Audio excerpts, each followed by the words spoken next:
کشمیر ہمارا ایک اہم ایشوز ہے، میجر ایشوز ہیں، اور آپ یہ کہہ سکتے ہیں کہ بہت جو ڈیپ ایشوز ہیں ان میں سے ایک ہے۔ انڈیا اور پاکستان کے جو ریلیشن ہیں وہ ایسے ہی آپ راجہ صاحب سمجھ سکتے ہیں جیسے گھر کے ریلیشن ہیں، بہن بھائیوں کے، اپنا آپ کے عزیز و اقارب کے، پڑوسیوں کے۔ میں آج زیادہ بات کرنا چاہتا ہوں انڈیا کے ساتھ جو ہماری تجارتی پالیسی ہے وہ کس قسم کی ہے، اس سے ہمیں فائدہ ہو رہا ہے یا نقصان؟ چائنا کے ساتھ پولیٹیکل ڈسپیوٹ بھی ہے انڈیا کے، لیکن اس کے تعلقات بھی بہتر ہیں۔ 2013 میں ہم نے جو کہ 13 اس وقت 1300 ایٹمیں تھی جو نیگیٹو لسٹ میں تھی۔ اعوذ باللہ من الشیطان الرجیم، بسم اللہ الرحمن الرحیم۔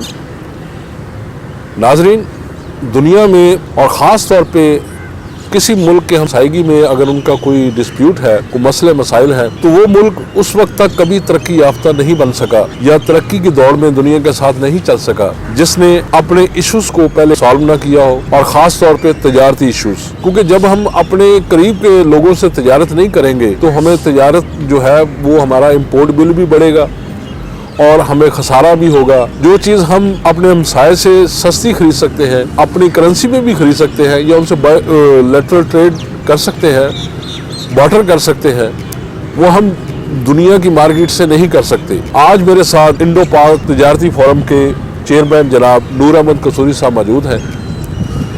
ماشاءاللہ یہ مختلف حکومتوں میں بھی رہے ہیں اور پالیسی بنانے میں اور پالیسی چلانے میں بھی ان کا کافی عمل دخل رہا ہے۔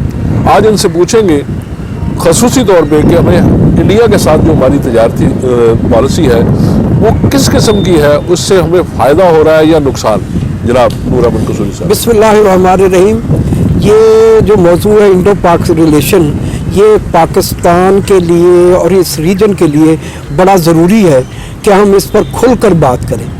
بڑے افسوس سے کہنا پڑتا ہے کہ پاکستان میں ریجنل جو ایشوز ہیں ان پر اس طریقے سے بحث نہیں کرتے پارلیمنٹ میں، میڈیا میں، اور جو ہمارے فورم ہیں جس طریقے سے ہم دوسرے ایشوز پہ بات کرتے ہیں۔ انڈیا اور پاکستان کے جو ریلیشن ہیں وہ ایسے ہی آپ راجہ صاحب سمجھ سکتے ہیں جیسے گھر کے ریلیشن ہیں، بہن بھائیوں کے، اپنا آپ کے عزیز و اقارب کے، پڑوسیوں کے، ایک محلے کے مسلمان وہاں ہیں۔ بالکل۔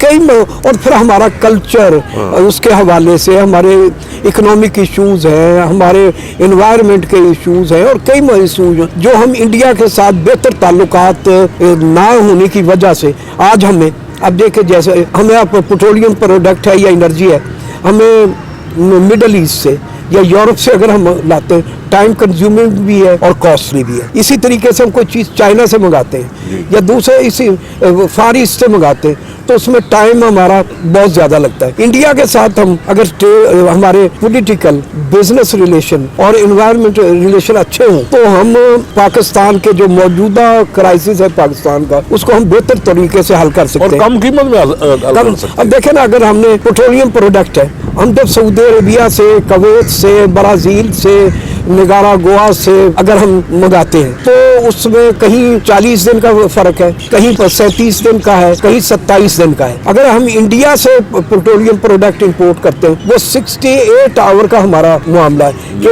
جام نگر سے کراچی میں جو جہاز ہے وہ 68 آور میں لگے۔ اگر ہمیں اور فارماسیوٹیکل کا جو مٹیریل ہے یا دوسرے مٹیریل یہ ہمیں 24 گھنٹے میں سے بھی کم وقت میں یہاں پہنچ سکتے ہیں۔ اس لیے ہمیں اس کو پولیٹیکل ایشوز کے ساتھ اٹیچ نہیں کرنا چاہیے۔ دیکھیں دنیا میں پولیٹیکل ایشوز امریکہ کے اور رشیا کے بھی ہیں، لیکن ان کی آپ دیکھیں نا، اس وقت امریکہ کی اور رشیا کی $700 ارب کی 700 ارب ڈالر کی، چائنا کے اور انڈیا کے بڑے شدید اور سنجیدہ قسم کے ایشوز ہیں، ان کی $150 ارب کی اس سال کی جو ہے ٹریڈ ہے۔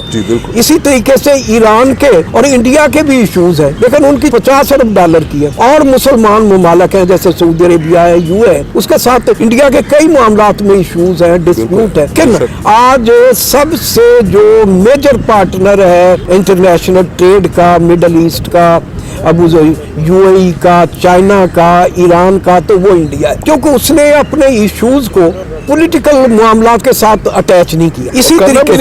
اسی طریقے سے ٹھیک ہے، اس میں کوئی ڈاؤٹ نہیں ہے کہ کشمیر ہمارا ایک اہم ایشوز ہے، मेजर इश्यूज हैं और आप ये कह सकते हैं कि बहुत जो डीप इश्यूज हैं उनमें से एक है। लेकिन देखें, अगर हम उसके साथ हर चीज को अटैच करेंगे, यहाँ के जो फॉरेन पॉलिसी है हम उसको साथ अटैच करेंगे, इकोनॉमिक ट्रेड को उसके साथ करेंगे, एनवायरमेंट को, समाजी राब्तों को, तो पाकिस्तान आहिस्ता आहिस्ता इस वक्त ये सूरत हाल हो गई है कि सारी दुनिया एक तरफ जा रही है और पाकिस्तान दूसरी तरफ जा रहा है। अब आप जो ये अगले 50 साल हैं, जो मेरी अपनी जो कंसिडर्ड ओपिनियन है, मैंने गौर किया है, तो मैं ये समझता हूँ कि ये जो 47 के बाद या जो सेकंड वर्ल्ड वार के बाद जो एक इंजाम के तहत जो दुनिया चली थी, उसमें पहले जो ये 50 साल यूरोप, रशिया, अमेरिका, इन लोगों के, उसके बाद आप ये पिछले 25-30 साल देखें, वो चाइना ने ग्रूमिंग की है दुनिया में। आज दुनिया सबसे बड़ा जो इकोनॉमिक हो, ये कह सकते हैं कि दुनिया में सबसे बड़ा इंटरनेशनल जो ट्रेड है वो चाइना की है, 2000 अरब डॉलर की। तो ये 25-30 साल चाइना के थी।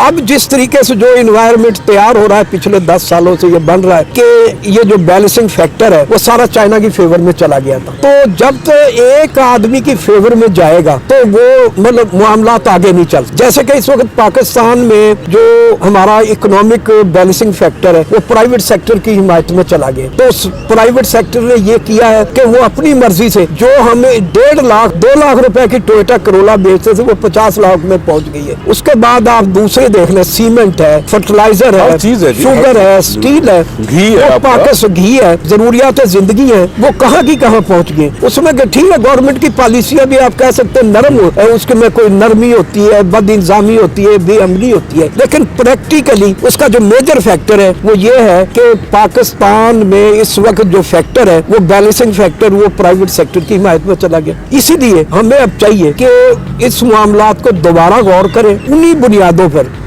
कि चाइना के साथ पॉलिटिकल डिस्प्यूट भी है इंडिया के, लेकिन उसके ताल्लुकात भी बेहतर है। सुरेश साहब, मैं आपको इंटरप्ट कर रहा हूँ। मैं आज ज्यादा बात करना चाहता हूँ इंडिया के साथ हम रिलेशन किस तरह बना सकते हैं कि वो हमारे सियासी जो डिस्प्यूटेड है वो अलग रहे, हमारा तजारती मसला जो है वो भी चलता रहे, और इंडिया भी जो है वो जो उनके अंदरूनी इश्यूज हैं उनसे हटकर हमारे साथ जो तजारत जीवे जैसे दूसरे मुल्कों के साथ होती है। तो ऐसी कोई पॉलिसी क्या फ्रेमवर्क में है कोई? बिल्कुल, ये पॉसिबिलिटी है कि ये आप देखें ना, 2013 में हमने जो कि 13 उस वक्त 1300 एटमें थी जो नेगेटिव लिस्ट में थी, वो हम 137 पे ले आए थे। तो उस वक्त हमारे पॉलिटिकल हम डायलॉग की तरफ गए थे। तो अब भी हम पाकिस्तान में हमें डायलॉग की तरफ जाना पड़ेगा, दोनों टेबल पे आना चाहिए। और मैं ये समझता हूँ कि इंडिया के साथ डायलॉग कोई इतना मुश्किल है, वहाँ का कल्चर, वहाँ की जुबानें, वहाँ के मामलात, वो हमारे वहाँ की लीडरशिप जो है, वहाँ की जो लीडरशिप है, देखिए बात है कि थोड़ा सा बाज़ दफा ये होता है